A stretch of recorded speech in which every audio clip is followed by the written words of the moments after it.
bihi nasta'in ala umuri dunya waddin. Asyhadu an la ilaha illallah wahdahu la syarika lahu wa asyhadu anna Muhammadan abduhu wa rasuluh. Ikhwatal Islam, para pendengar rahimani rahimakumullah. Alhamdulillah kita bersyukur dengan kemudahan dan nikmat yang diberikan Allah Subhanahu wa taala. Di kesempatan pagi yang berbahagia ini kita kembali bersua ikhwatal Islam dalam edisi Selasa tanggal 4 Jumadil Akhirah 1447 Hijriah bertepatan pada tanggal 25 November 2025. Ikhwatal Islam, pagi ini seperti biasa kita akan kembali ikuti kajian secara langsung bersama guru kita Ustadz Syamsuri Zalabu Faudan Hafidhullah Ta'ala dalam pembahasan kitab Al-Adabul Mufrad. Semoga kebersamaan kita diberkahi Allah Subhanahu wa taala dan semoga dari pelajaran-pelajaran yang kita dengarkan nantinya bermanfaat untuk dunia dan akhirat kita. Amin ya rabbal alamin. Selawat beriringan salam buat baginda tercinta Rasul kita yang mulia sallallahu alaihi wasallam. Semoga lisan-lisan kita senantiasa dipermudah Allah Subhanahu wa taala untuk memperbanyak selawat kepadanya, dan kita berharap kepada Allah Subhanahu wa taala kelak kita dikumpulkan mendapatkan syafaat dan dikumpulkan bersama orang-orang soleh. Amin ya rabbal alamin. Ikhwatal Islam, Ustadz lah bersama kita di studio Radio Hidayah. Seperti biasa sebelum kita mulai kita sapa Ustadz terlebih dahulu. Assalamualaikum warahmatullahi wabarakatuh Ustadz. Waalaikumsalam warahmatullahi wabarakatuh. Insyaallah. Kaifa haluk Ustadz? Sehat? Alhamdulillah bi khairin. Insyaallah. Jazakallahu khairan, barakallahu fiik. Terima kasih atas waktu dan kesempatan telah mengisi kajian hari ini Ustadz. Semoga Ustadz dan keluarga senantiasa diberikan kesehatan, dimudahkan segala urusannya. Amin ya rabbal alamin. Untuk pembahasan kita ikhwatal Islam hari ini tentang menggendong anak di atas pundak. Dan setelah pembahasan nanti kita sediakan juga untuk tanya jawab bagi kaum muslimin dan muslimat yang bertanya. Antum dapat telepon kami di 08117530.000 atau nomor telepon WA di 0811754544. Bagi pemirsa yang ingin menyimak kajian ini melalui video, kami telah siarkan juga untuk di halaman Facebook dan streaming kami. Untuk nomor yang habis bukan tadi juga telah kami lampirkan di layar monitor kita masing-masing. Kita langsung silakan kepada Ustaz Falyatafadhal Mashkura Ma'jura. Nah Ustaz. Bismillahirrahmanirrahim. Assalamualaikum warahmatullahi wabarakatuh. Innal hamdalillah nahmaduhu wa nasta'inuhu wa nastaghfiruh. ونعوذ بالله من شرور أنفسنا وسيئات أعمالنا من يهده الله فلا مضل له ومن يضلل فلا هادي له أشهد أن لا إله إلا الله وحده لا شريك له وأشهد أن محمدا عبده ورسوله صلى الله عليه وعلى آله وأصحابه ومن تبعهم بإحسان إلى يوم الدين وسلم تسليما كثيرا أما بعد.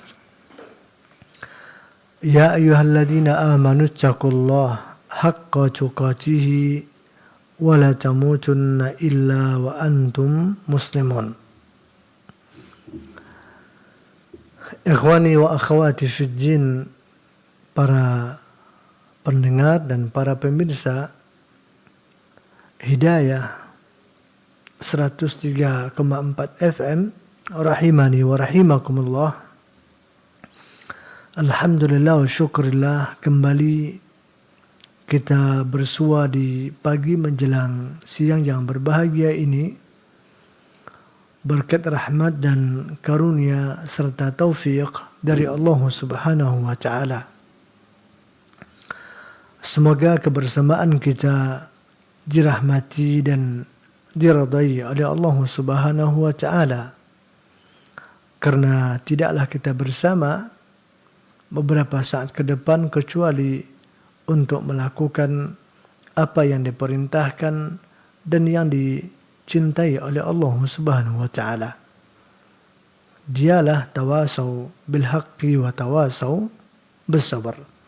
Saling mengingatkan, saling menasihati, saling memberikan arahan menuju kebaikan dan kesabaran karena Allah Subhanahu wa taala. Kemudian salawat dan salam tercurahkan selalu buat baginda Rasul Muhammad ibn Abdullah sallallahu alaihi wa alihi wasallam, seorang nabi dan rasul yang sengaja diutuskan oleh Allah Azza wa Jalla untuk memberikan uswah dan qudwah kepada manusia di dalam segala aspek kehidupan, terutama kehidupan beragama dan beribadah kepada Allah Subhanahu wa taala. Semoga Allah Subhanahu wa taala dengan taufik dan kasih sayangnya menjadikan kita orang-orang yang selalu istiqamah di dalam mencintai, memuliakan dan mengikuti petunjuk-petunjuk baginda Rasul sallallahu alaihi wa alihi wasallam. Ikhwani fillah wa akhwati fid din, para pendengar dan para pemirsa rahimani wa rahimakumullah. Di kesempatan yang berbahagia ini kita akan mencoba untuk membaca hadis yang telah disebutkan oleh Al-Imam Abu Abdullah Muhammad bin Ismail bin Ibrahim bin Mughirah Al-Bukhari rahimahullahu ta'ala di dalam kitab beliau ini, yaitu Al-Adabul Mufrad. Kita akan membaca bab yang ke-38 yang berkenaan dengan hamlus sabi alal atiqi. Suatu bab yang menjelaskan tentang seseorang yang menggendong anak kecilnya di atas bahunya. Apa yang bisa kita ambil faedah dan apa maksud dari Al-Imam Bukhari rahimahullahu ta'ala menuliskan bab ini?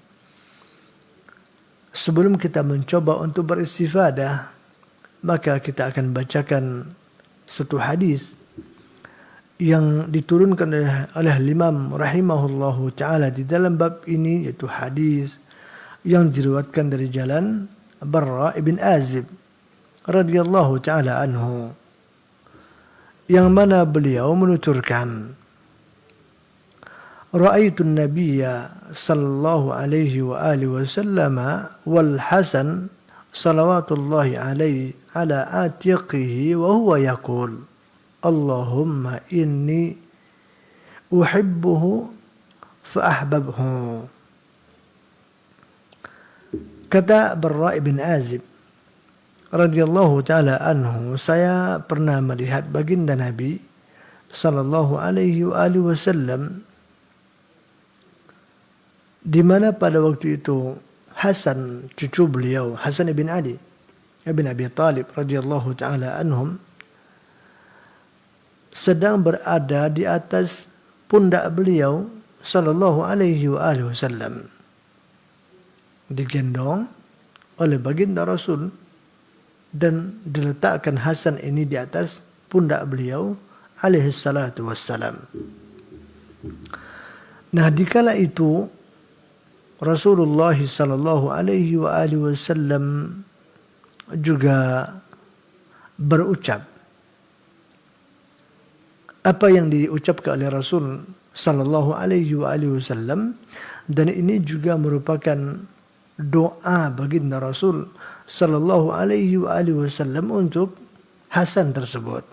Dia katakan, Allahumma inni uhibbuhu fa ahabbahu.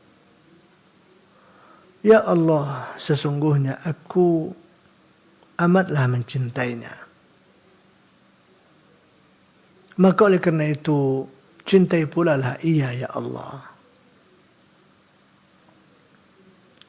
Itulah yang diucapkan oleh baginda Rasul sallallahu alaihi wa alihi wasallam ketika beliau menggendong cucunya ini yang beliau letakkan di atas pundak beliau sallallahu alaihi wa alihi wasallam.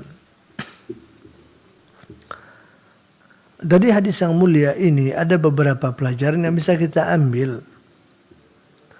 Pertama sekali, hadis ini memberikan faedah tentang keutamaan Hasan ibn Ali, yang beliau adalah cucu dari baginda Rasul sallallahu alaihi wa alihi wasallam. Yang mana Hasan ini adalah kembaran Husain, ayah mereka adalah Ali bin Abi Thalib. Sedangkan ibunya adalah Fatimah bintu Rasulullah sallallahu alaihi wa alihi wasallam. Jadi dari berbagai sisi Hasan ini telah diberikan kelebihan oleh Allah Azza wa Jalla yang Allah Azza wa Jalla tidak berikan kepada kita. Yang kita maksudkan kelebihan dari beberapa atau dari semua sisi atau arah. Pertama dari sisi nasab, jelas beliau punya garis nasab yang sangat agung sekali. Karena beliau merupakan cucu angkatan pertamanya baginda Rasul. Cucu ini kan bertingkat-tingkat ya. Ada level 1, level 2. Nah, Hasan bin Ali ini merupakan cucu pertama. Cucu level atasnya baginda Rasul sallallahu alaihi wasallam. Karena ibunya adalah anak kandung baginda Rasul alaihi salatu wassalam. Tidak syak lagi bahwa Rasulullah adalah khairul bariyah, sebaik-baik manusia yang pernah menginjakkan kakinya di bumi ini. Beliau adalah sayyidu waladi Adam. Baginda Rasul adalah penghulunya seluruh anak cucu Adam. Bahkan beliau mengatakan sayyidul anbiya'i wal mursalin, penghulunya para nabi dan para rasul. Bahkan Allah menyebut beliau sebagai Habibur Rahman. Bahkan yang lebih tinggi lagi dari kata Habib adalah Khalil. Khalilullah, Khalilur Rahman. Apalagi yang paling tinggi posisi seorang hamba di hadapan Rabbnya, melebihi posisi baginda Rasul sallallahu alaihi wasallam, tentu tidak ada lagi. Nah, kembali ke tadi, sedangkan Hasan ini adalah cucu angkatan pertamanya baginda Rasul sallallahu alaihi wasallam. Tidak ada lagi cucu Nabi di atas beliau posisinya. Tidak ada. Menunjukkan betapa tinggi dan agungnya garis keturunan di dalam tubuh Hasan dan juga Husain, mengalir darahnya baginda Rasul sallallahu alaihi wasallam. Ini yang pertama. Di antara faedah yang kedua adalah bahwasanya bagaimana kedudukan dan posisi Hasan di hati baginda Rasul sallallahu alaihi wasallam. Beliau telah menempati posisi yang sangat kuat dan sangat menempel sekali di hati baginda Rasul sallallahu alaihi wasallam,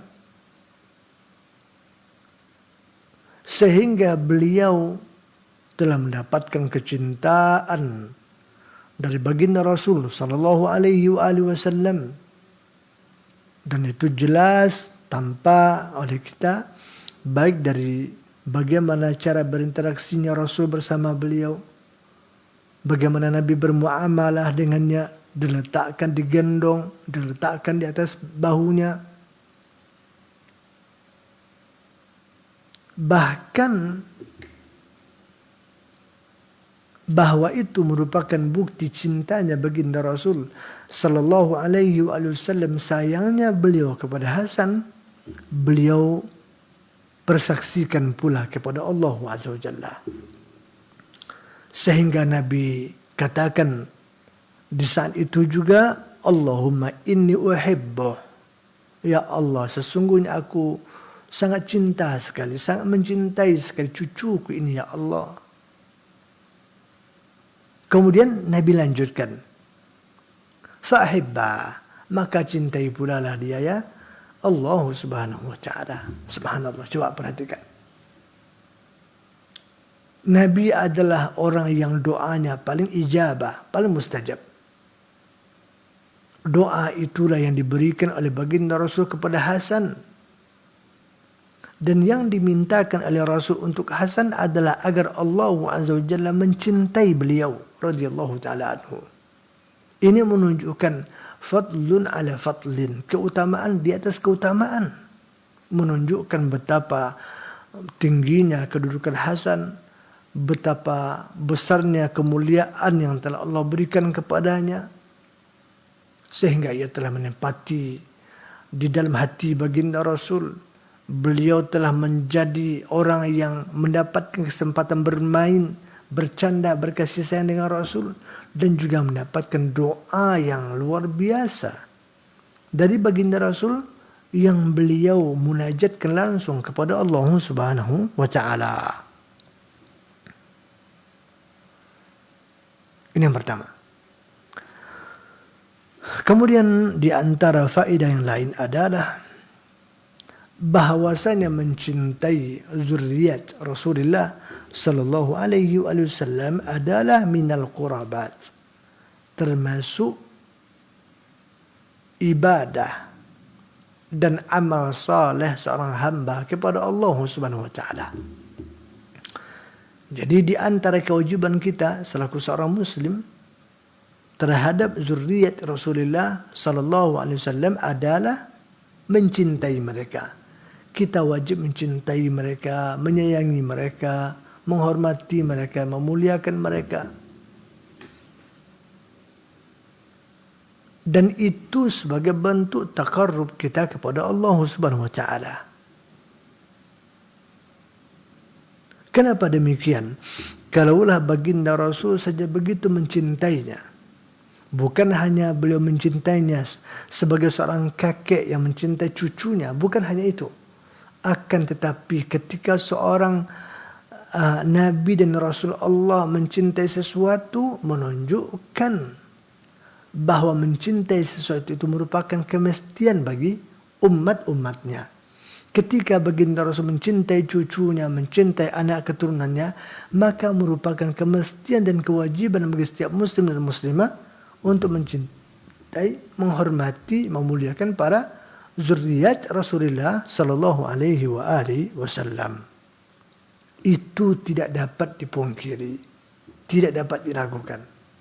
Akan tetapi dalam hal ini kita harus mengetahui prinsip dan dasar-dasar yang tepat agar kita tidak terseret ke dalam hal-hal yang sesungguhnya bukan itu yang dimaksudkan oleh agama. Nah, pertama sekali kemestian atau kewajiban kita untuk mencintai, menghormati, memuliakan keturunan anak cucu baginda Rasul sallallahu alaihi wasallam bukanlah berarti kita bisa melakukannya tanpa ada garis-garis agama yang harus kita taati dan harus kita batasi. Yang pertama sekali adalah bahwasanya mencintai karib kerabat Nabi ini, sekalipun dia merupakan kewajiban, keharusan bagi umat, akan tetapi kita tentu tidak pula diperbolehkan oleh agama untuk berlebih-lebihan atau untuk ghulu di dalam bab ini. Sebagaimana yang telah terjadi di sebagian kaum muslimin, baik yang mencintainya terlalu berlebih-lebihan atau yang mendakwahkannya kepada orang agar orang-orang mencintainya tanpa ada batasan. Bukan itu yang dimaksudkan. Kenapa begitu? Kalaulah seandainya mencintai baginda Rasul sallallahu alaihi wasallam yang jauh lebih tinggi kedudukannya daripada mencintai zuriatnya. Bahkan mencintai Nabi itu adalah tanda iman. Tidak akan dikatakan mukmin seorang hamba sampai dia mencintai Rasul itu lebih daripada kecintaannya kepada semua makhluk. Hatta sekalipun dari diri kita sendiri. Kalau kita sudah bisa mencintai Nabi, melebihi kecintaan kita dari segala sesuatu, bahkan lebih kita cintai daripada diri kita sendiri, barulah orang itu dikatakan mukmin. Sebagaimana yang dahulu pernah diucapkan oleh Umar bin Khattab radhiyallahu taala anhu di hadapan baginda Rasul sallallahu alaihi wasallam. Umar katakan, ya Rasulullah, sesungguhnya engkau adalah orang yang paling aku cintai di atas segala-galanya, illa min nafsi, kecuali dari diriku. Kalau dia yang diriku, aku lebih cinta tentu dengan diriku ya Rasulullah. Begitu kira-kira. Mendengarkan pernyataan itu, apa kata Nabi? La ya Umar. Kalau begitu, belum lagi ya Umar. Belum lagi engkau punya cinta yang tulus, cinta yang suci, cinta yang hakiki kepada aku. Dan engkau belum lagi bisa disebut mukmin. Kalau engkau masih mendahulukan dirimu, lebih mencintai dirimu ketimbang mencintai diriku. Mendengarkan keterangan Nabi itu, apa kata Umar? Kalau begitu ya Rasulullah, kalau aku harus mencintai engkau lebih dari diriku sendiri, fal'ana ya Rasulullah. Maka sekarang aku nyatakan ya Rasul, uhibbuk, aku mencintai engkau, lebih aku cintai dari segala sesuatu, sekalipun dari diriku ya Rasulullah. Mendengarkan itu, apa kata Rasul? Fal'ana ya Umar. Sekarang baru dia Umar. Baru begitu. Coba, bagaimana tuntutan agama untuk kita mencintai Rasul? Urusannya bukan hanya dalam bab adab dan etika, tapi ini berefek dan secara otomatis bersentuhan dengan urusan iman seorang hamba. Akan tetapi sekalipun demikian, Nabi tetap wanti-wanti kita agar kita tidak berlebih-lebihan di dalam memberikan, mengungkapkan, menggambarkan, dan mempraktekkan cinta itu kepada beliau. Makanya kata Nabi, la tatrawni kama atratin nasara Isa bin Maryam. Jangan kalian berlebih-lebihan kepadaku, kata Rasul. Jangan ghulu terhadap Nabi, ghulu mencintainya, ghulu mengagungkannya, ghulu mengangkatkan martabat dan kedudukannya. Jangan, kata Nabi, seperti ghulunya Bani Israel di dalam menempatkan, memposisikan, mengagungkan, memuliakan, mencintai Isa bin Maryam. Akan tetapi kata Nabi, innama ana abdun faqulu abdullahi wa rasuluh. Karena saya ini bagaimanapun hanyalah hamba Allah, kata Rasul. Maka katakanlah hamba Allah dan Rasulnya. Baik, kembali kita kepada yang tadi. Kalaulah seandainya mencintai Nabi merupakan kewajiban yang tidak bisa ditawar-tawar. Kalau seandainya kita betul-betul sebagai seorang mukmin, bukan sekedar mencintai beliau saja yang diminta, tapi wajib mencintai beliau melebihi kecintaan atas segala sesuatu di antara makhluk. Namun kita juga tidak boleh berlebihan, tidak juga boleh ghulu. Nah pertanyaannya, kalaulah mencintai Nabi saja nggak boleh ghulu, lalu bagaimana kalau mencintai anak keturunannya? Tentu lebih tidak boleh lagi kita ghulu. Apalagi keturunannya hanya ngaku-ngaku saja, nggak jelas, nggak ada pembuktian. Gimana bisa mencintainya? Tentu tidak mungkin. Apalagi yang ngaku keturunan Nabi itu perangainya nggak mencontohkan keturunan Nabi sama sekali.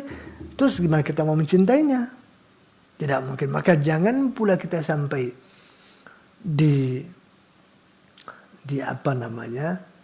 dimanfaatkan atau bahasa ekstrimnya dibodoh-bodohi oleh orang-orang tertentu dengan alasan zuriat Nabi, kita wajib mencintainya, mencium-cium telapak tangannya, mencium kakinya, meminum bekas air cucian tangannya. Nggak ada itu.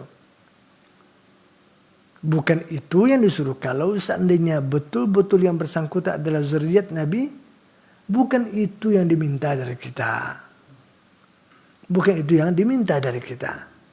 Tapi hormatilah, cintailah, muliakanlah kalau memang mereka adalah zuriat Nabi dan memang mereka itu menunjukkan akhlaknya, agamanya, dan seluruh gambaran kehidupannya memang mencontohkan orang yang merupakan keturunan dari baginda Rasul sallallahu alaihi wasallam. Jadi kita mesti adil dalam bab ini.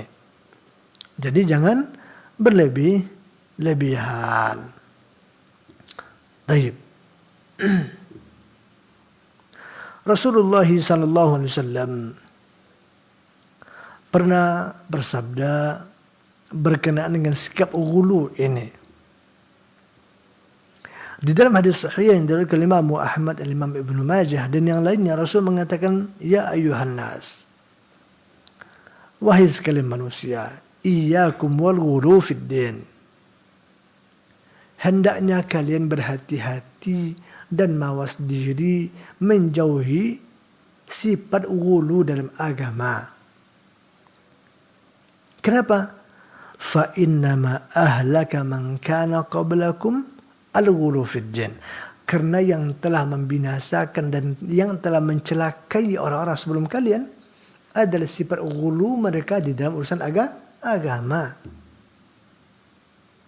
Ini masalahnya. Makanya kita tidak boleh ghulu dalam apa saja. Hatta dalam persoalan agama enggak boleh ghulu.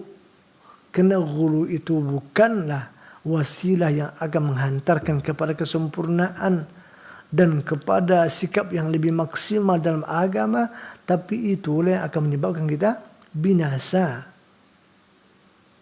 terjerat ke dalam kenistaan dan semacamnya. Makanya jangan ghulu, kata Rasul sallallahu alaihi wasallam. Dan Nabi juga mengatakan, halakal mutanatti'un, celakalah orang yang berlebih-lebihan dalam agama. Halakal mutanatti'un, celakalah orang yang berlebih-lebihan dalam urusan agama. 3 kali diulang-ulang oleh Nabi. Kembali lagi, apa lagi mencintai seseorang yang dikarenakan kedudukannya sebagai zuriat Nabi sallallahu alaihi wasallam, tentu tidak boleh kita lakukan dengan sifat ghulu, tapi memuliakannya, mencintainya, menghormatinya, tentu dalam koridor yang dibolehkan oleh agama. Jangan sampai kita lepas kontrol, kebablasan, sehingga kita melanggar batasan-batasan yang telah digariskan oleh Allah dan Rasulnya sallallahu alaihi wasallam. Baik.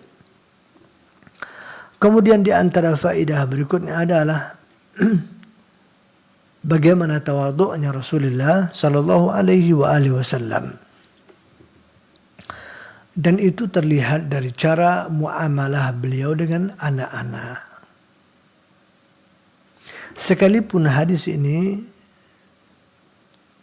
menceritakan kepada kita, Barra' bin Azib radhiyallahu taala anhu menceritakan apa yang beliau lihat dari baginda Rasul ketika bermuamalah dengan cucunya Hasan. Akan tetapi Nabi bukan hanya melakukan itu dikarenakan Hasan itu cucunya, tidak.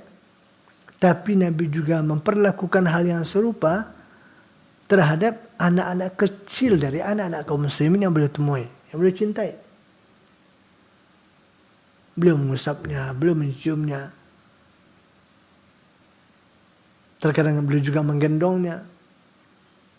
Karena itu memang akhlak beliau, adab beliau, kemuliaan dan kesempurnaan muamalah beliau dengan manusia sesuai dengan level dan usianya. Kalau dengan anak-anak seperti ini, itu menunjukkan kelebihan Hasan, ya. Akan tetapi itu juga menunjukkan bagaimana tawaduk dan mulianya baginda Rasul sallallahu alaihi wasallam. Baik. Kemudian di antara faedah yang lain adalah bahwasanya istri dan anak keturunan yang Allah anugerahkan kepada kita ini merupakan pelipur lara, penyejuk pandangan mata bagi kedua orang tua. Dan itu sudah merupakan sunnatullah. Itu memang sudah fitrah manusia. Kita sayang kepada anak, sayang kepada istri, sayang kepada cucu, mencintai mereka. Mereka telah menempati tempat di ruang hati kita. Itu adalah fitrah manusia. Dan itu sunnatullah. Bukan hanya kita saja dikarenakan iman kita lemah, dikarenakan agama kita kurang. Bukan. Karena orang sekelas baginda Rasul sallallahu alaihi wasallam pun juga memiliki itu di hatinya. Beliau sayang kepada keluarganya, beliau cinta kepada anak keturunannya, cinta kepada cucunya. Buktinya beliau doakan, beliau ajari mereka semua apa yang harus mereka ketahui, yang mereka amalkan. Mereka ingatkan mereka tentang apa yang seharusnya mereka ingatkan dan mereka jauhi. Itu adalah bukti cinta hakiki yang dimiliki oleh baginda Rasul sallallahu alaihi wasallam kepada anak keturunannya. Dan itu nanti akan terlihat di dalam Al-Quranul Karim ketika Allah Azza wa Jalla menyebutkan di antara doa yang selalu dipanjatkan oleh orang-orang mukmin kepada Allah Azza wa Jalla adalah mendoakan dan meminta agar Allah Azza wa Jalla berikan kepadanya, anugerahi ia istri atau pasangan hidup dan anak keturunan yang saleh dan salihah, yang bisa menjadi pelipur lara, penyejuk pandangan mata, dan penghapus lara dari hati. Apa kata Allah Azza wa Jalla di surat Al-Furqan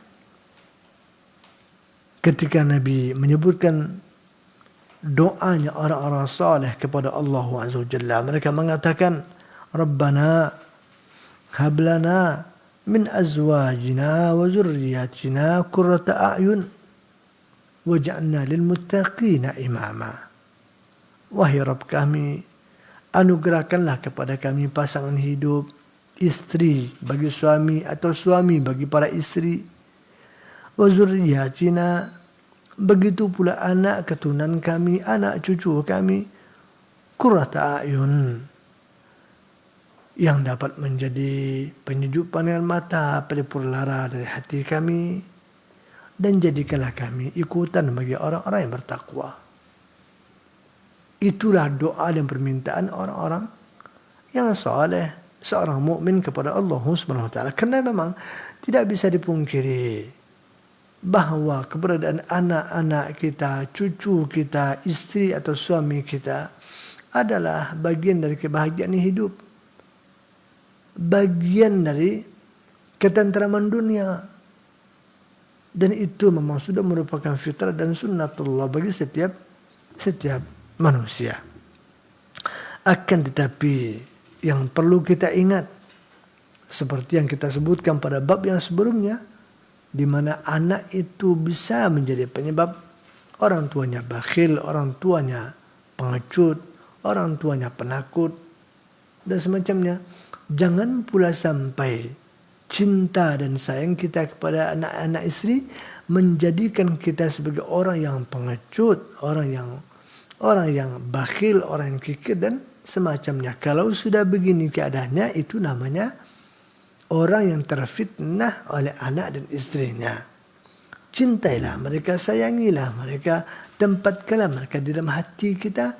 Akan tetapi jangan sampai kita terberdaya sehingga menjerumuskan kita ke dalam perkara-perkara yang diharamkan oleh Allah Subhanahu wa taala. Tayyib, ikhwani fillah rahimani wa rahimakumullah. Kemudian kita lanjutkan bab yang ke-39, babul walad qurratul ain. Suatu bab yang menjelaskan tentang bahwasanya anak itu adalah penyejuk pandangan mata bagi kedua orang tuanya. Seperti yang tadi juga sudah kita singgung. Ya, di dalam bab ini Al-Imam Al-Bukhari rahimahullahu ta'ala membawakan sebuah hadis yang cukup panjang dari hadis Jubair ibn Nufair. Beliau mengatakan, Jalasna ilal Miqdad ibn al-Aswad yawman. Suatu hari kata beliau, kami pernah duduk-duduk bersama Miqdad ibn al-Aswad radhiyallahu ta'ala anhu. فمر به رجل فقال توبى لهاتين العينين اللتين رأتا رسول الله صلى الله عليه وآله وسلم. Ketika mereka duduk-duduk, maka datanglah atau lewatlah seorang laki-laki, lalu dia pun bersenandung atau berkata, alangkah bahagianya dua mata ini yang mana ia telah melihat baginda Rasul sallallahu alaihi wasallam. Yang dia maksudkan adalah matanya Miqdad ibn al-Aswad. Karena Miqdad ini adalah sahabat Nabi, tentu dia telah menyaksikan baginda Rasul sallallahu alaihi wasallam.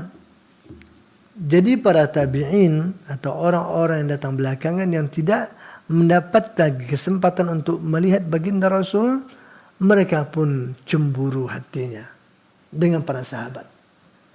Mereka malah berangan-angan, berhayal-hayal pula. Maka dia katakan, tuba lihatainil ainain. Beruntung kalilah dua mata Miqdad ini, kita kira ya. Dia mendapat kesempatan untuk melihat, menikmati Rasulullah sallallahu alaihi wasallam. Terus dia katakan, wallahi lawadidna anna ra'ayna ma ra'aita wa syahidna ma syahidta. Aduhai kiranya kami sangat menginginkan, kami sangat berharap pula bisa melihat apa yang kalian lihat, menyaksikan apa yang kalian saksikan. Maksudnya adalah baginda Rasul. Antum pengen juga lihat? Masya Allah. Ya, itu yang mereka ungkapkan.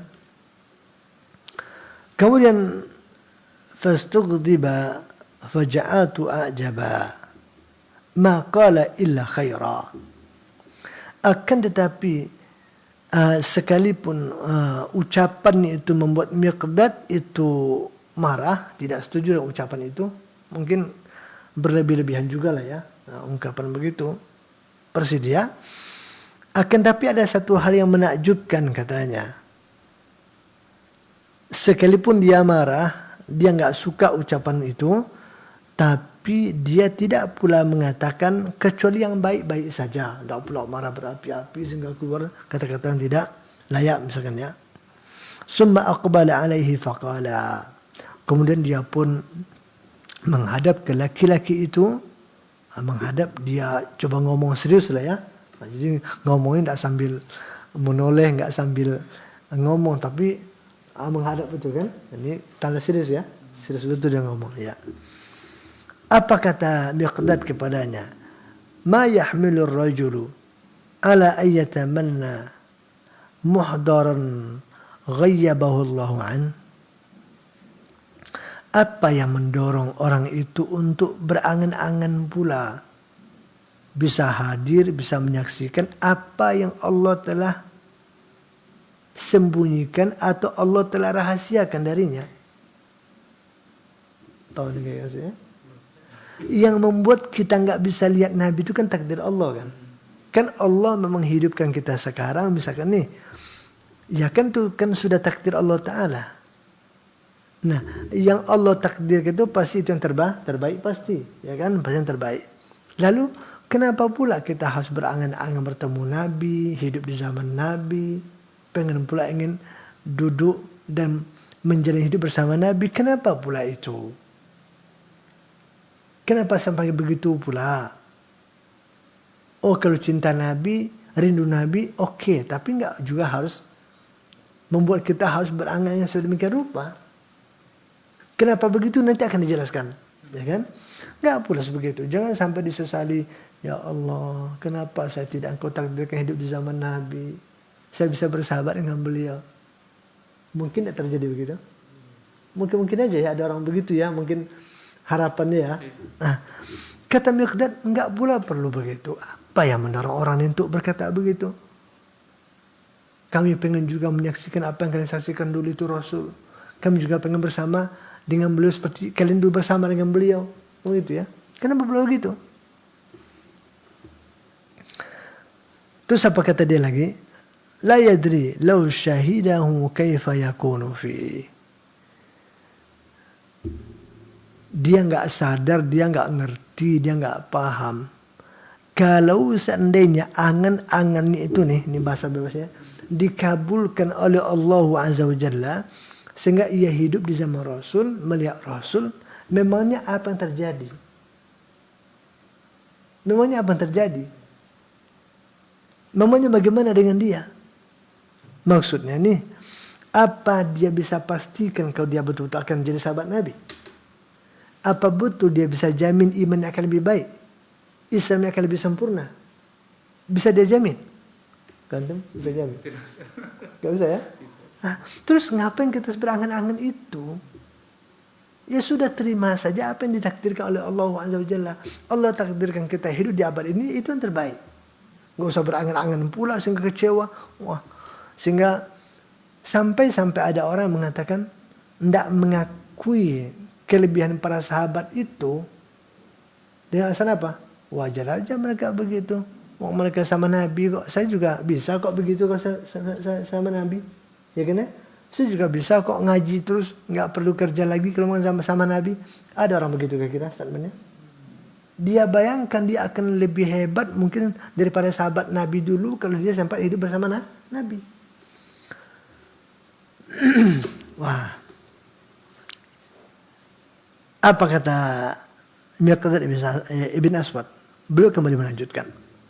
Laqad hadara Rasulullah sallallahu alaihi wa alihi wasallam aqwamun kabbahumullahu ala manakhirihim fi jahannam.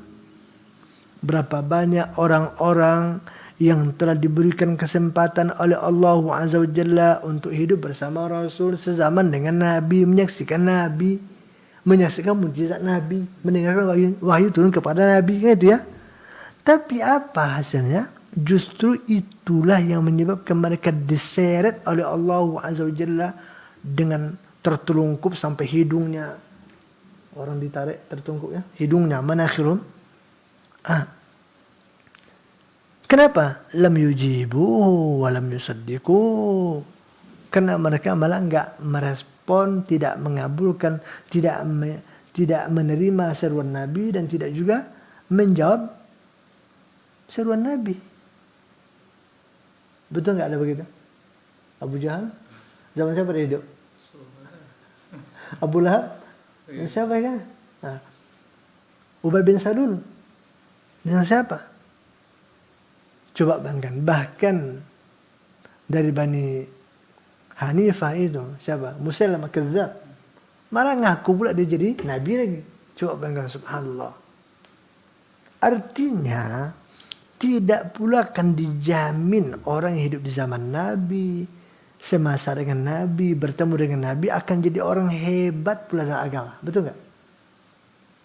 Tapi juga bisa hebat dalam kebalikannya. Memusuhi Nabi, memfitnah Nabi, memaki Nabi, menyakiti Nabi. Nah, terus orang sekarang berangan-angan nih, pengen hidup zaman Nabi. Emang dia kira dia akan jadi apa? Betul nggak dia akan bersama Nabi? Jangan bersama Abu Lahab. Kan bisa jadi kan? Mungkin nggak? Bisa jadi. Bukti ada zaman itu kan? Itu kata Miqdad ibn Aswad. Berapa banyak orang diberikan kesempatan bertemu dengan Nabi, bukan buat mereka imannya bertambah, bukan buat mereka cinta kepada Islam, tapi buat mereka semakin menjadi-jadi, memusuhi Islam, memusuhi Nabi, membenci Al-Quran, memusuhi kaum muslimin, ya kan? Subhanallah.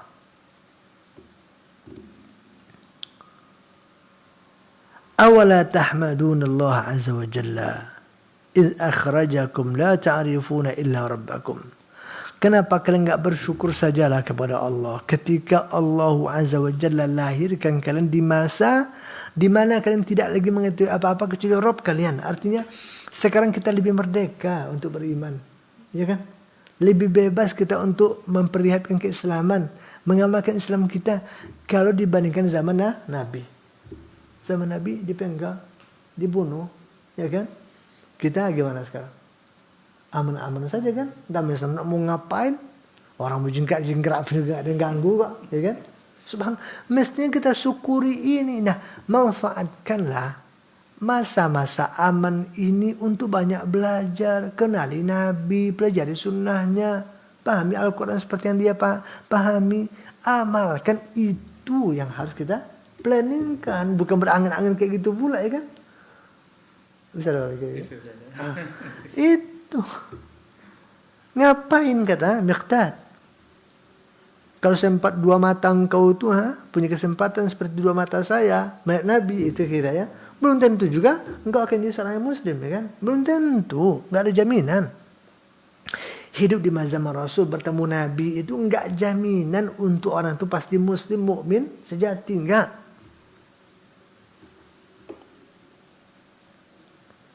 Terus apa kata dia lagi? Dia katakan, "Fatusaddiquna bima jaa bihi nabiyukum sallallahu alaihi wasallam." Ya udah, benarkan ajaran Nabi yang sampai ke kita itu, pelajari baik-baik, pahami baik-baik, amalkan, itu yang penting. Ya kan?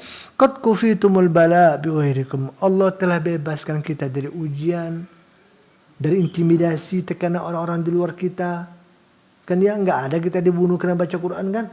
Nggak ada kita disakiti karena kita sholat kan? Dulu gimana coba? Para sahabat sembunyi-sembunyi sholat itu pun ketahuan dibunuh juga. Susah. Apa yang terjadi pada Ibn Rabah, Khabbab ibn Arad, keluarga Yasir, Ammar, Sumayyah, istrinya, ya kan? Subhanallah. Nggak terbayangkan oleh kita, ikhwani, kalau seandainya kita hidup di zaman mereka, sezaman dengan mereka, dan kita pelaku sejarah itu nggak tahu kita, apakah betul kita akan beriman?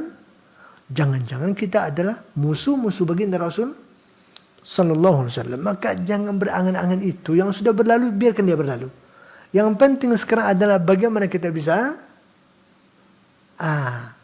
membuktikan cinta kepada Nabi itu, rindu kepada beliau itu dengan mempelajari sunnah-sunnahnya, kita amalkan, kita perjuangkan, kita dakwahkan. Itu yang terpenting. Bukan berangan-angan ketemu Nabi atau hidup sama Nabi dulu. Begitu ya.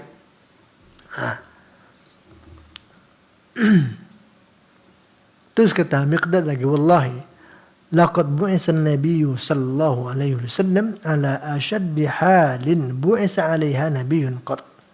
Demi Allah, kata Miqdad, ketika Nabi diutus dulu itu, beliau diutus dalam keadaan yang sangat-sangat berat.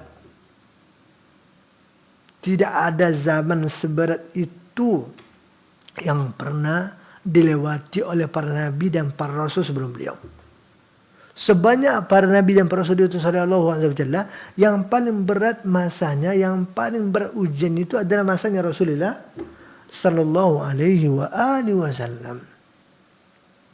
Kita aja sekarang damai sentosa, masjid sebelah rumah, azannya kuat, enggak juga ke masjid. Apalagi sampai zaman Nabi.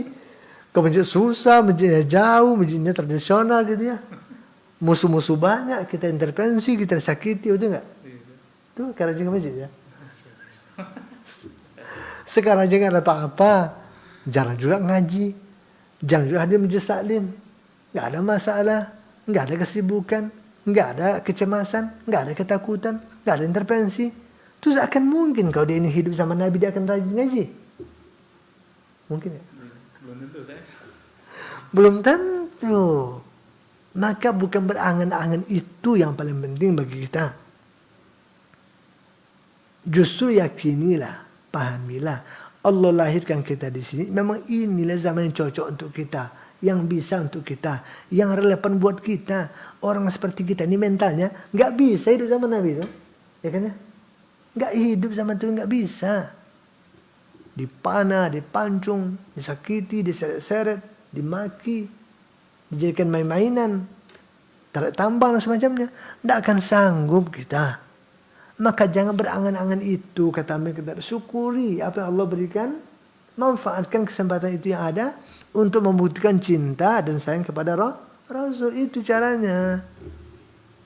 Sekarang sunnah diejek, yang maksudnya diejek. Itu kalau dia hidup zaman Nabi, ini berasal siapa yang kayak ini?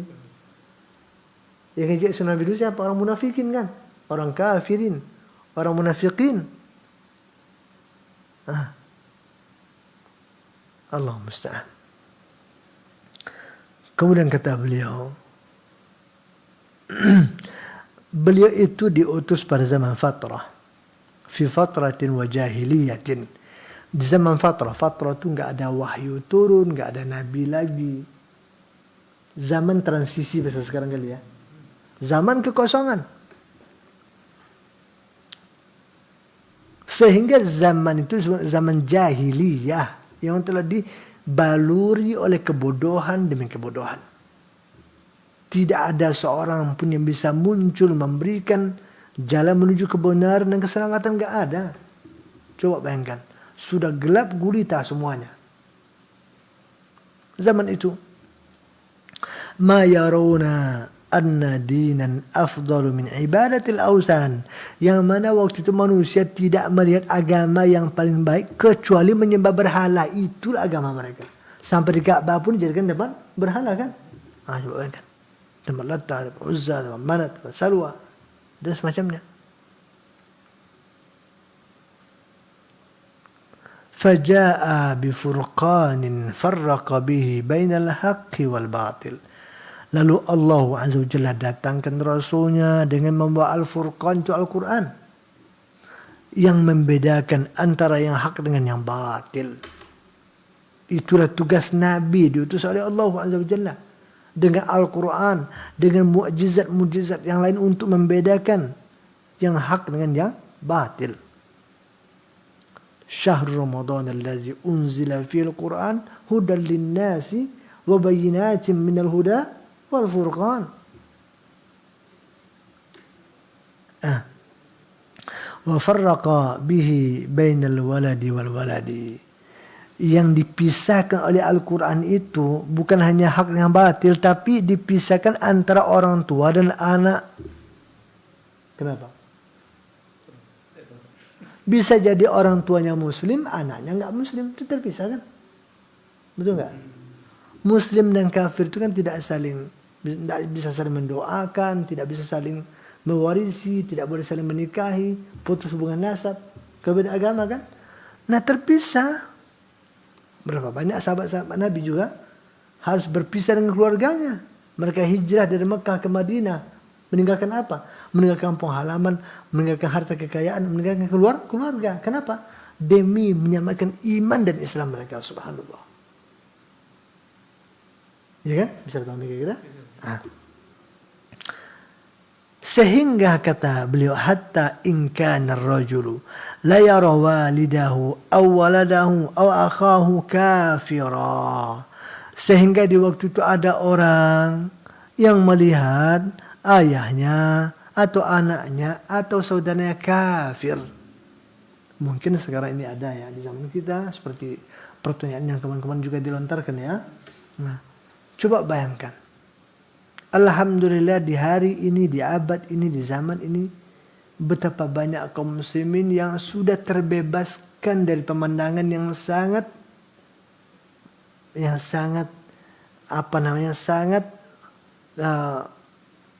menekan perasaan itu. Beda agama dengan ayah, beda agama dengan orang tua, dengan anak, saling memusuhi, saling memaki, bahkan mungkin saling berbunuh-bunuhan, berperang ya kan? Karena sudah beda agama, subhanallah. Coba bayangkan, kalau sempat kita hidup di zaman itu, barangkali saudara-saudara kita yang hidup di zaman ini menyaksikan itu, beda agama dengan orang tua, beda agama dengan anak, beda agama dengan saudara, gimana rasanya coba? Dan kita yang belum pernah merasakan itu, gimana kalau kita pada posisi mereka? Betul kita akan bisa istiqamah? Belum tentu kan? Subhanallah. Berat masa itu ikhwani. Waqad fataha Allah kufla qalbihi bil iman wa ya'lamu annahu in halaka dakhala nar. Ketika Nabi datang, Al-Quran dibawa, dibacakan, sehingga membukalah belenggu dan gembok yang telah mengunci hati banyak orang sehingga ia bisa menerima iman, dan dia pun tahu bahwasanya barang siapa yang keluar dari jalur itu pasti akan binasa dan pasti akan terancam dengan neraka. Kapan orang itu tahu? Setelah Nabi datang, setelah Al-Quran diturunkan. Sebelum itu mereka jahiliyah. Mereka tahunya hanya nyembah berhala. Enggak tahu yang lain, enggak tahu iman. Lal iman wal kitab. Wa huwa ya'lamu anna habibahu finnar. Dan juga dengan datangnya Al-Quran akan ada orang yang melihat dan tahu bahwa keluarganya itu, kekasihnya itu, anaknya itu, orang tua itu kalau meninggal nanti pasti akan masuk neraka. Karena mereka tidak menerima dakwah Rasul. Itulah pemandangan, itulah keadaan, itulah yang dirasakan oleh orang-orang yang dulu hidup zaman Nabi. Susah.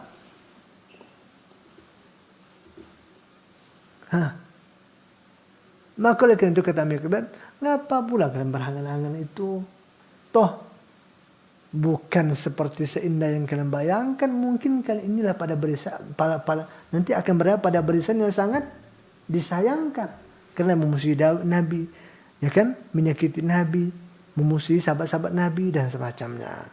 Nah, intinya adalah bahwasanya pertama, ketika Allah Azza wa Jalla telah menetapkan takdirnya bagi kita, maka syukurilah itu, nikmati itu. Kalau keputusannya mungkin tidak seperti yang kita harapkan, maka bersabarlah.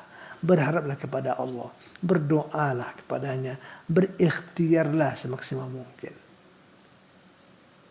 Dan tidak perlu kita menghayal-hayalkan sesuatu yang sudah berlalu. Sesuatu yang Allah sudah lewatkan dari kita, jangan. Kita nggak usah bicara itu secara menyeluruh. Kita saja lah sekarang yang sudah merdeka, dari orde lama ke orde baru, zaman reformasi, sekarang zaman apa lagi namanya? Reformasi juga.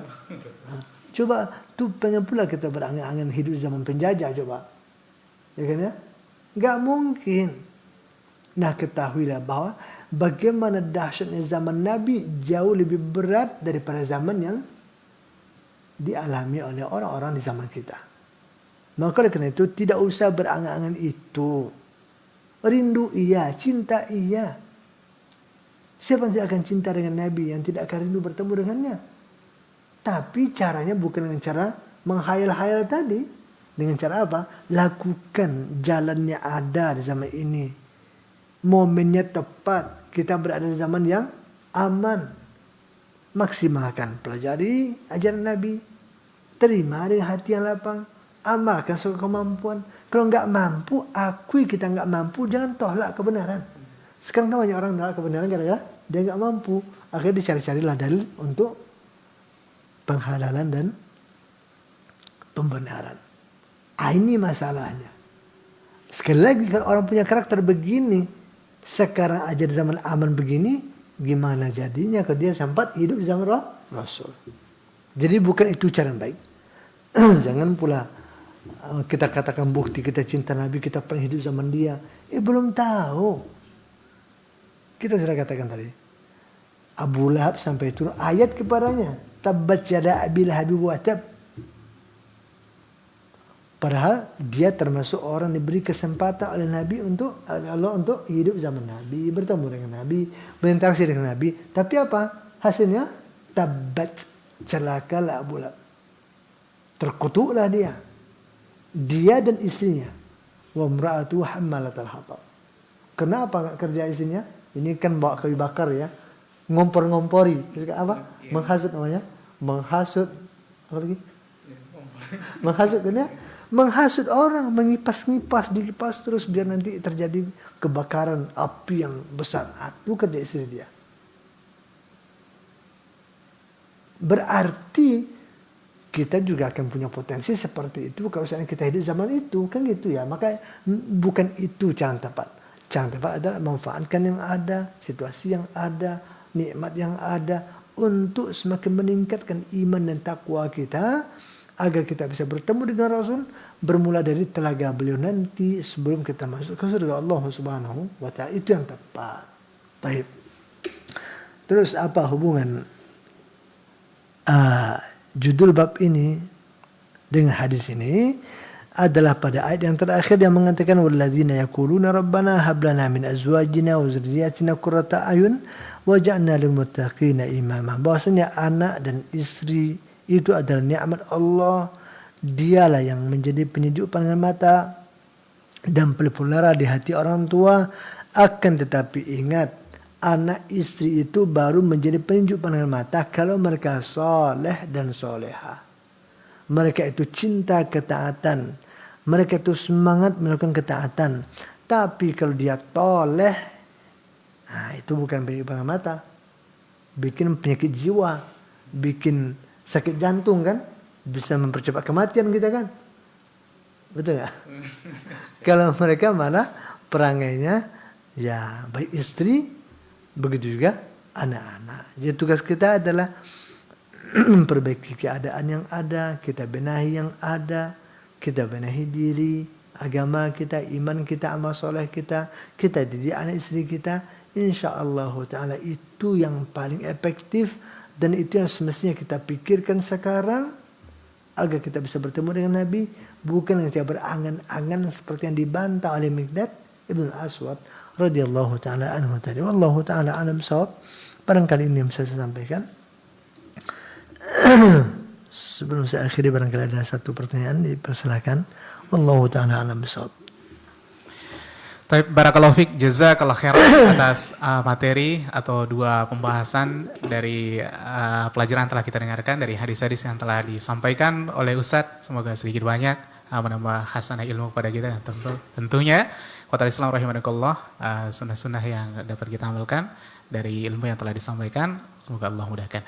Baik, Ikhwatal Islam rahimakumullah, kita masuk ke sesi tanya jawab. Bagi kaum muslimin dan muslimat yang bertanya, kami buka di 08117530.000. Dari telepon silakan hubungi di 08117530.000 atau nomor telepon WA di 0811754544. Kami ingatkan juga untuk pemirsa yang menyimak kita melalui streaming YouTube dan Facebook, untuk nomor yang kami sebutkan tadi juga telah kami lampirkan di layar monitor kita masing-masing. Silakan untuk pertanyaan, barangkali yang ingin bertanya langsung dari telepon, kami persilakan di 08117530.000 dan nomor telepon WA di 0811754544. Untuk pertanyaan dari telepon dan WA mungkin belum ada, dan coba kita angkat dari WA di sini, Ustaz. Nah, pertanyaannya,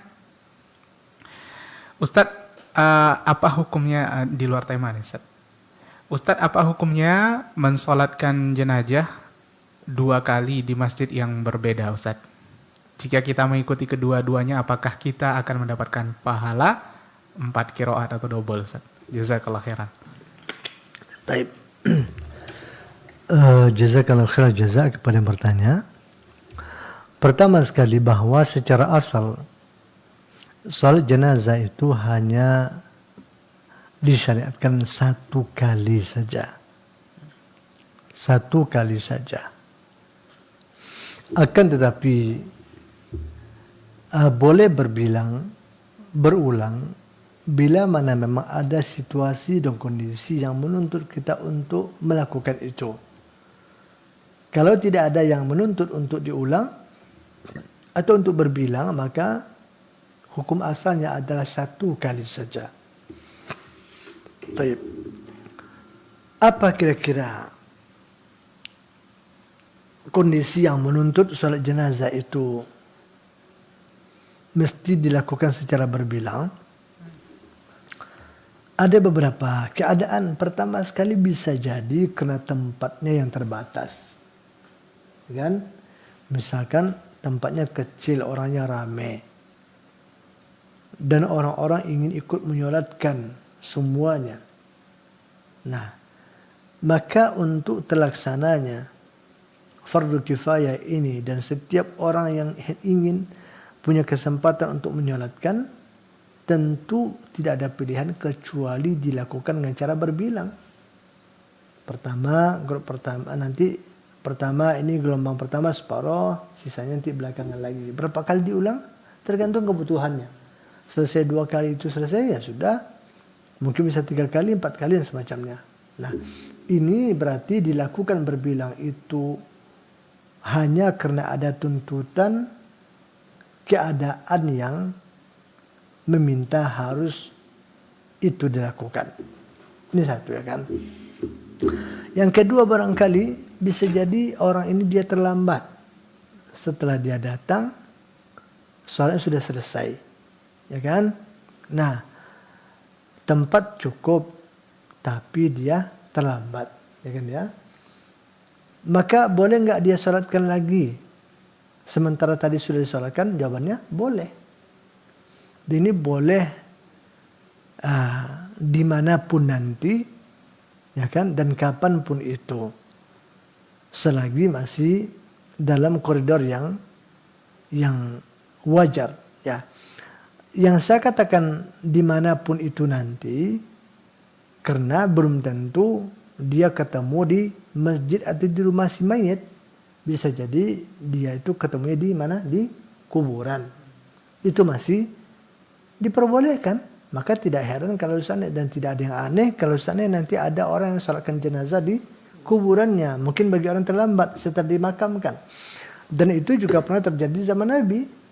Ketika ada wanita yang bekerja sebagai marbotnya masjid Nabi dulu meninggal di malam hari. Kemudian para sahabat nggak kabari Nabi karena mereka nggak mau Nabi terganggu istirahatnya di malam itu atau ibadah Nabi di malam itu. Akhirnya mereka selenggarakan saja fardu kifayahnya. Lagi pula ini kan hanya fardu kifayah, ya kan? Jadi kalaupun Nabi nggak ada kan sudah tertunaikan fardu kifayah oleh para sahabat. Nah, setelah berapa hari, Allah Ta'ala saya lupa berapa hari, apakah di pagi hari itu atau beberapa hari setelah itu, Nabi nggak lihat-lihat lagi sosok itu. Ditanya oleh Nabi, di mana si fulana? Kata sahabat, sudah meninggal ya Rasul. Kenapa kalian kabari saya? Karena dia meninggalnya malam ya Rasul, kami nggak mau mengganggu engkau.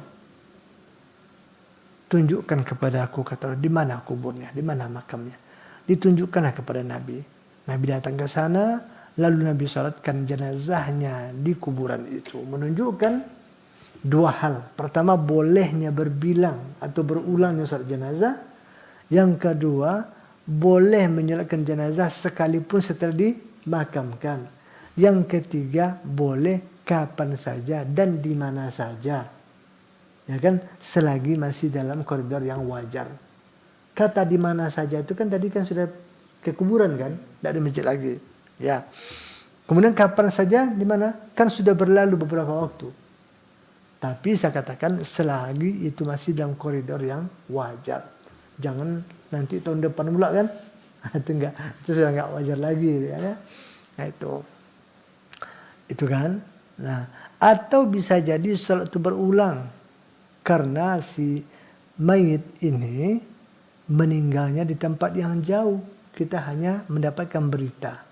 Nah, sekalipun ini khilaf para ulama, apakah setiap orang yang meninggal jauh itu boleh disalatkan oleh orang yang jauh pula yang mendengarkan kematiannya ataukah tidak? Ini khilaf para ulama. Wallahu ta'ala alam.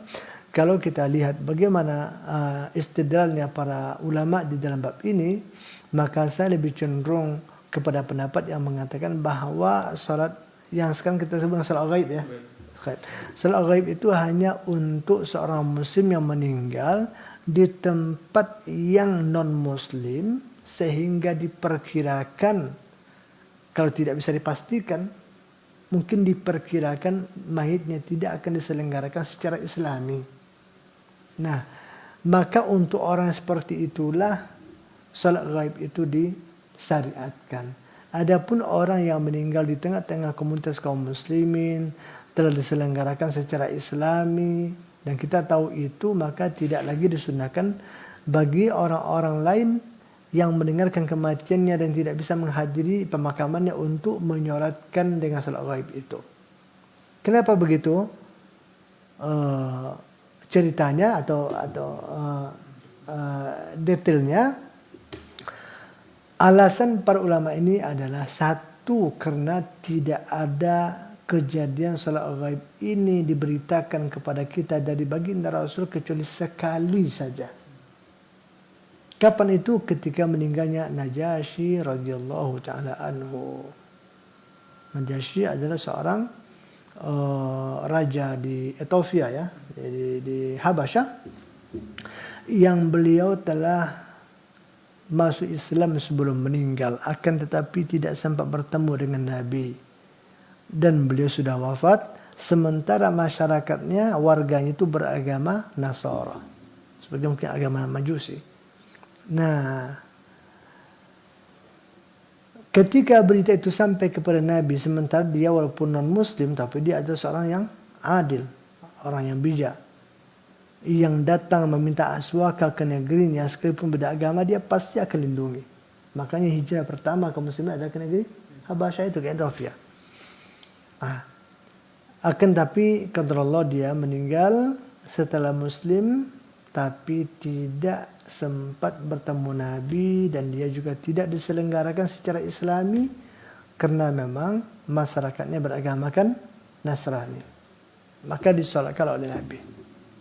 Nah, maksud Nabi menyolatkan itu paling tidak ada dua faktor penyebab. Pertama sekali tadi itu, Nabi jauh, sementara dia sudah terdengar sampai berita kepada Nabi dia muslim, dan itu wajib diberikan hak dia sebagai seorang muslim, dilihat sebagai seperti tata cara Islam, kan begitu.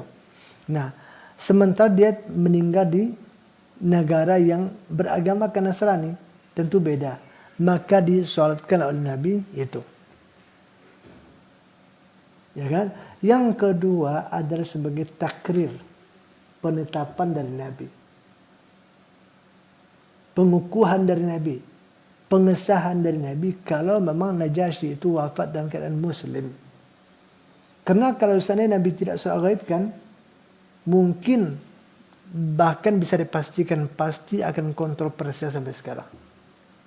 Najasyi muslim apa tidak? Muslim apa tidak? Yang dia berpegang kepada nggak pernah dia ketemu Nabi, nggak ada berita yang pasti, dia tinggal di negeri yang buktinya kampung negeri dia masih Nasrani, berarti dia nggak muslim kan? Kan begitu logikanya kan ya. Nah, tentu akan terjadi perdebatan. Tapi ketika Nabi salat ghaib kan, maka hilanglah perdebatan.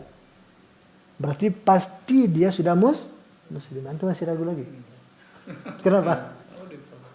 Nabi sudah salat kan ya? Nah, itu dia. Nah, inilah salah satu, inilah paling tidak dua faktor yang mendorong Nabi untuk menyolatkan Najasyi secara ghaib. Dia meninggal secara muslim di negeri yang berbeda, sementara warganya masih beragama Nasrani, maka Nabi salatkan. Tapi kalau dia meninggal di tengah-tengah komunitas kaum muslimin dan sudah diselenggarakan secara muslim, maka tidak perlu lagi disalat ghaibkan. Kenapa begitu? Terbukti berapa banyak para sahabat meninggal tidak di hadapan Nabi. Bahkan mereka meninggal gugur dalam medan pertempuran dan semacamnya. Tapi nggak pernah ada riwayat menyebutkan Nabi menyolatkan semua para sahabat yang meninggal jauh.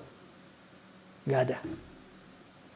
Kalau seandainya salat ghaib itu berlaku untuk semua orang yang jauh meninggalnya, muslim atau tidak negerinya, diselenggarakan salat Islamnya atau tidak, tentu Nabi akan solatkan banyak para sahabat. Ya kan? Tapi kenapa tidak? Karena mereka itu meninggal di tengah-tengah komunitas kaum muslimin atau telah diselenggarakan secara Islami semampu di saat itu.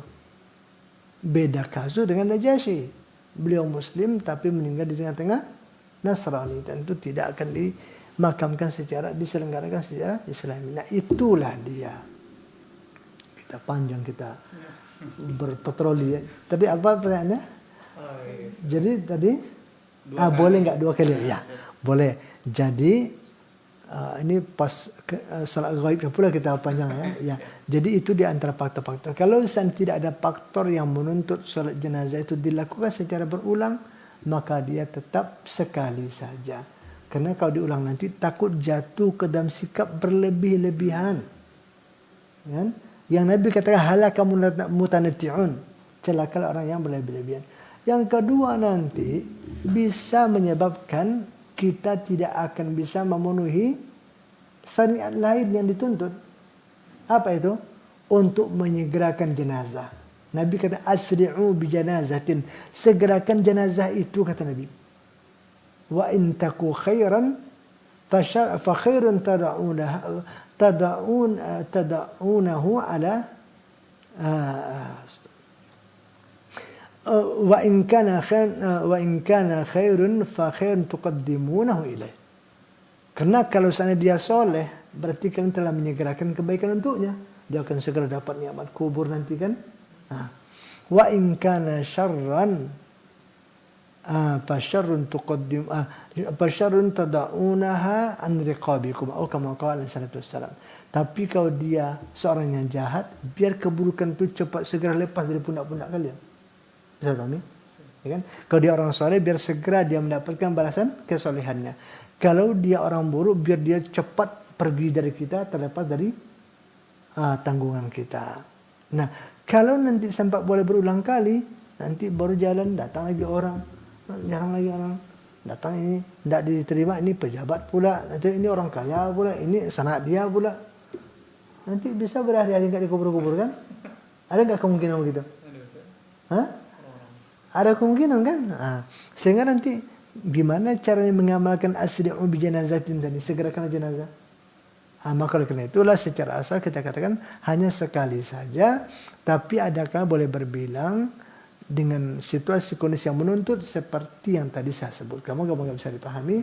Wallahu taala a'lam bishawab. Sallallahu wasallama ala nabi Muhammadin walhamdulillahirabbil alamin. Wassalamualaikum warahmatullahi wabarakatuh. Waalaikumsalam warahmatullahi wabarakatuh. Barakallahu fiik. Jazakallah khairan. Kembali kami ucapkan kepada guru kita Ustaz Syamsuri Zalabu Fawzan hafizallahu taala dari pembahasan serta jawaban yang telah disampaikan oleh Ustaz. Semoga menambah sanah ilmu kepada kita, dan insyaallah taala kita akan kembali di pertemuan selanjutnya. Ikhwatal Islam, semoga Allah senantiasa memudahkan kita kembali bersua. Barakallahu fikum wa jazakumullah khairan atas kebersamaannya. Assalamualaikum warahmatullahi wabarakatuh.